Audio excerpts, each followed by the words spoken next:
And now facing charges in the death of his neighbor after a dispute over noise. Prosecutors say Joshua Jordan confronted Gregory McElwee Wednesday inside their apartment building at 94th and Carmen. Prosecutors say Jordan shot McElwee as his 15-year-old son watched. Police arrested Jordan after a chase and crash. According to the criminal complaint, Jordan complained to the landlord about the victim being too loud and said if the landlord would not deal with it, Jordan would take care of it himself. A teenager called his uncle that morning. Not because he wanted to talk, because somebody had just put 2 bullets in his daddy's chest. Over noise. Noise. That call, that one phone call from a child who had just watched his father bleed out in their own home, is where this story ends. But to understand how we got there, we have to go back, because this didn't just happen. This was coming, and the signs were there. In every home, behind every closed door, there's a story waiting to be uncovered. Welcome to Dark Whispers, where we dive deep into the hidden truths of domestic crime and the relationships that turn deadly. If you're drawn to real stories, powerful insights, and the shadows most people avoid, you're in the right place. Subscribe now and step into the whispers they never wanted you to hear. Greg McElwee was not a complicated man. He served his country in the United States Army. He came home. He raised his kids, 6 of them, and by all accounts, he was doing the best he could, alone. A single father, a veteran, a man his family says was not out in the streets, was not causing trouble, was not the kind of person you would ever expect to become the center of a story like this. His uncle, Patrick Dawkins, would later describe him the way only family can, with that quiet kind of pride that doesn't need a lot of words. Greg was a father first. His son, his teenage son, was, in Patrick's words, pretty much all he's known all his life. That boy grew up with Greg as his only guardian, his person, his whole world. They lived in an apartment building near 94th and Carmen in Milwaukee, Wisconsin. A regular building, regular neighbors, regular life. And then Joshua Jordan moved in. Jordan, 32 years old, lived in the same building. By the time things came to a head, he had already been complaining about noise coming from Greg's apartment, for about a month. A whole month of complaints. Not to Greg directly, at least not at first, to the landlord. Jordan was going through the proper channels, or so it seemed like he was trying to. He wanted the landlord to handle it. He wanted the noise to stop. But here is where something shifted. At some point during that month, Jordan stopped just complaining. He started making promises, and not the kind of promises you want your neighbor making. He told the landlord directly, "If you won't deal with this, I will take care of it myself." Let me tell you something. When a grown man tells you he is going to take care of it himself, that is not a neighborhood dispute anymore. That is a warning. And nobody, not the landlord, not building management, nobody treated it like one. Greg McElwee kept living his life. His son kept going about his days. And Joshua Jordan kept watching, kept stewing, kept deciding. The morning of May 27th started like any other morning in that apartment building. People getting up, people moving around, the kind of ordinary sounds that fill any shared living space. The kind of sounds that, when you live with other people above and below and beside you, you learn to live with. But Joshua Jordan had decided he was done living with it. That morning, he went to confront Greg McElwee, not to talk, not to negotiate. He went downstairs, or upstairs, depending on who was where, and he found Greg in the building. And from the accounts that witnesses later gave to investigators, what started as a confrontation very quickly became something Greg was trying to walk away from. Greg did not want to fight. By all accounts, he was trying to disengage. He did not want this conversation. He turned away, and Joshua Jordan would not let him. Witnesses told investigators they saw Greg actually running toward his own apartment, trying to get inside, trying to get away from this man. And Jordan was firing. 2 shots, both of them hitting Greg in the chest. Greg made it to his apartment door.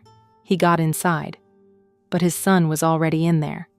His teenage son, depending on the source, either 13 or 15 years old, was right there, inside that apartment, when his father came through that door having been shot, and Joshua Jordan followed him.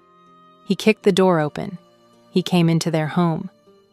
Girl, I need you to sit with that for a second.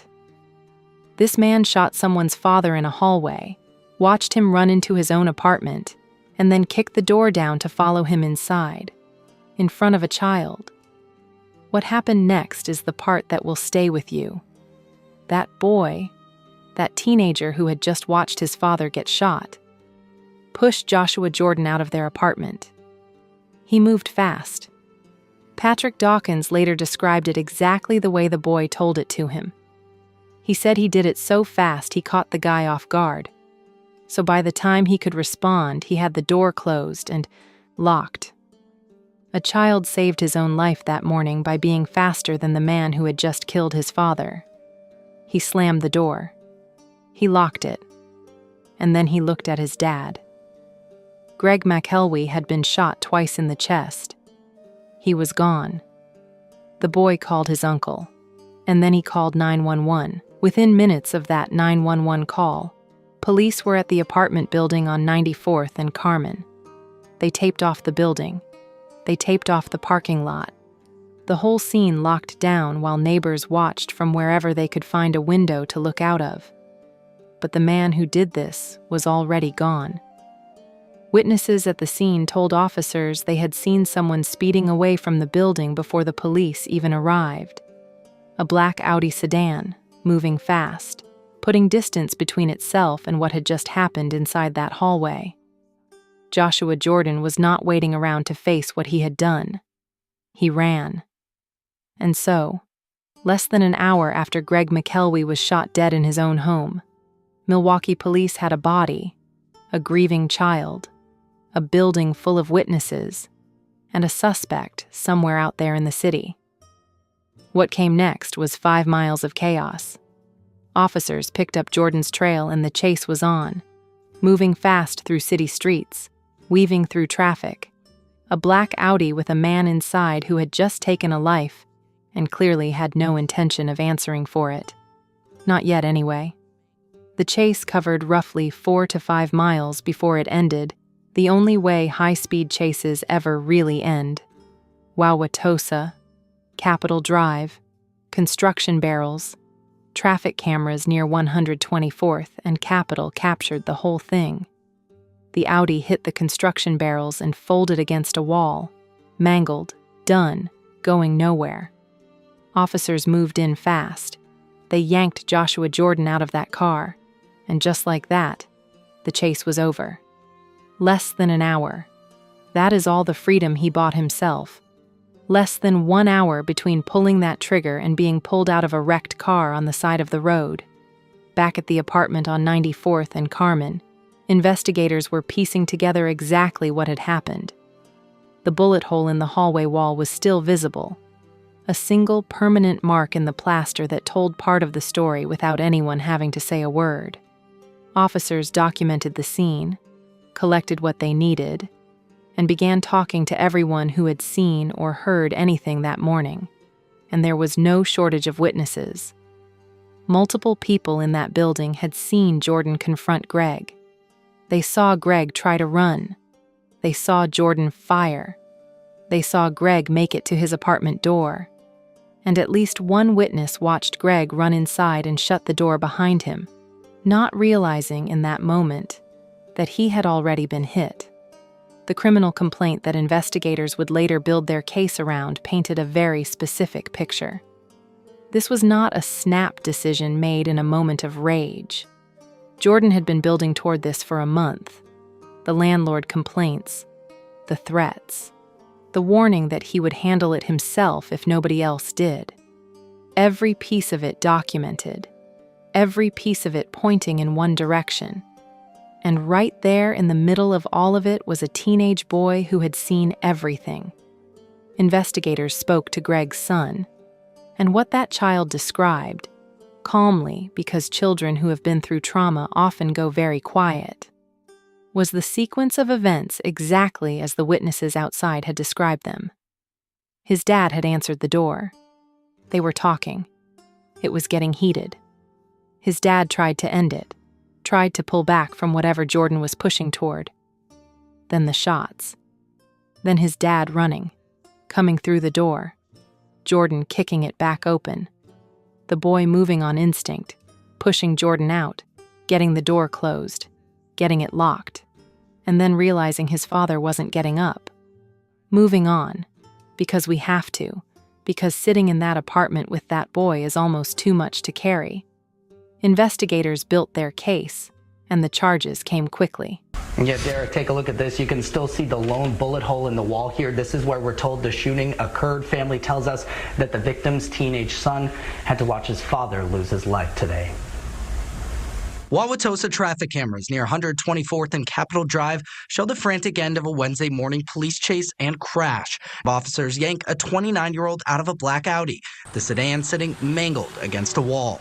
Police say the driver, less than an hour earlier, shot and killed a 42-year-old man inside this apartment near 94th and Carmen. The building and parking lot taped off by police for hours just after 10 a.m. A lone bullet hole still visible in the complex hallway. He wasn't out in the streets. Patrick Dawkins identified the victim as his nephew, Greg McElwee, a single father and Army veteran. Dawkins says it was just after 10 o'clock when he got a call from Greg's 13-year-old son. He called me and he told me that someone just shot my nephew over a noise complaint. Greg's son had to watch his father get murdered?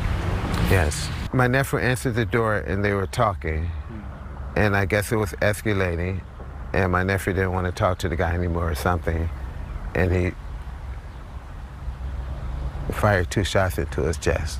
Dawkins says the teenager pushed the suspect out of the apartment and called 911, a move that could have saved his life. He said he did it so fast, he caught the guy off guard. So by the time he could respond, he had the door closed and locked. Greg's son, a survivor, but now forced to live the rest of his life without his biggest supporter.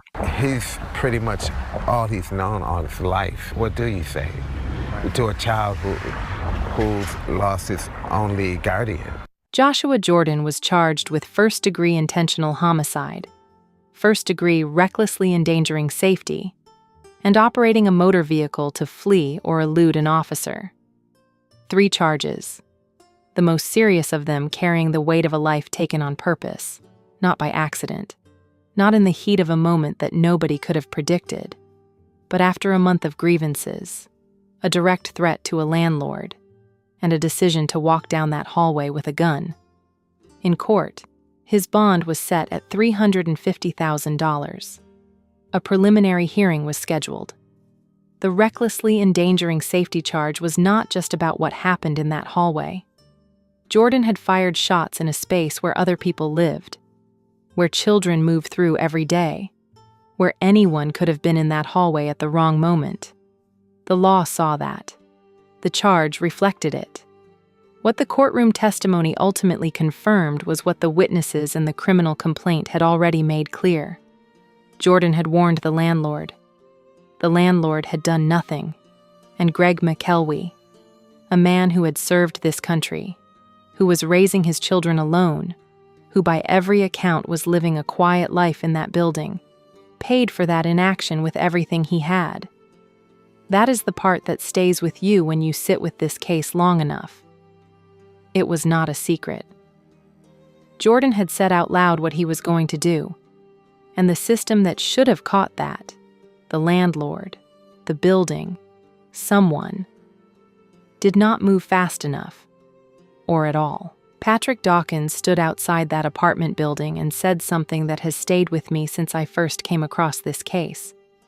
He was talking about his nephew's son, this teenager who had just lost his father, who had just survived something no child should ever have to survive. And he said, "What do you say to a child who lost his only guardian?" He did not answer the question. Because there is no answer. There is nothing you say. There is only what you do next. And in the days after Greg McElwee was killed, his family made a decision. They were not going to let that boy's life fall apart any more than it already had. They held a balloon release in the parking lot of that apartment building, the same parking lot that had been taped off by police just days before. And they stood together, and they let go. That image right there. That is the whole story in one frame. A family releasing balloons in a parking lot that still had the memory of crime scene tape wrapped around it, grieving in the same space where they lost him, because that was their home. That was Greg's home, and they were not going to let Joshua Jordan take that from them too. Patrick told reporters that the road ahead would not be easy, and that is an understatement that only someone carrying real grief can make sound that simple. Because the road ahead for that boy is a long one. He is going to grow up now carrying the memory of that morning, the sound of those shots, the weight of his father coming through that door, the feeling of his own hands pushing a grown man out of their apartment just to survive. That does not go away. That kind of thing becomes part of who you are, whether you want it to or not. And here is what I keep coming back to when I think about this case. Greg McElwee did everything right. He served. He came home. He raised his children. He was not in anybody's way. He was just living. And his neighbor, a man who had already told a landlord exactly what he was planning to do, walked up to him one morning and decided that his comfort mattered more than Greg's life. Make it make sense. Because I genuinely cannot. A noise complaint. 1 month of noise complaints. That is the entire reason a father of 6 is gone. That is the entire reason a teenager had to become the kind of person who pushes a shooter out of his house and locks the door and then figures out how to live after that. That is the entire reason Patrick Dawkins has to stand in a parking lot and ask a question he already knows nobody can answer. Anyways, because we have to keep going, the same way that boy has to keep going. Here is what this case leaves behind. It leaves behind a question about what we do when someone tells us what they are about to do. Jordan warned the landlord. Plainly, directly, and nothing happened. No call to police, no intervention, no one taking that threat seriously enough to act on it. That warning sitting ignored is not just a failure of one person. It is a reminder that when somebody tells you who they are and what they are capable of, you owe it to the people around you to believe them.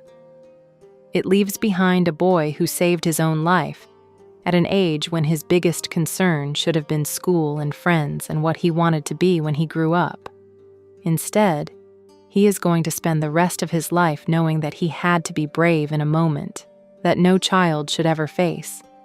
And as much as that bravery is remarkable, and it is, he should never have needed it. And it leaves behind the memory of Greg McElwee, a veteran, a father, a man who, by every account from everyone who loved him, was exactly the kind of person this world needs more of. Quiet, steady, showing up for his kids every single day. He deserved to grow old. He deserved to watch his son graduate, watch his kids build their lives, sit somewhere comfortable one day and know that he had done his job as a father and done it well. He deserved all of that. Instead, he got a knock on his door on a Wednesday morning in May, and a neighbor who had already decided how it was going to end. Rest easy, Greg McElwee. Your son is still here, and your family made sure of that. This has been Dark Whispers. If this story moved you, share it. Because the people we lose to senseless violence deserve to be more than a headline. They deserve to be remembered. I will see you in the next one.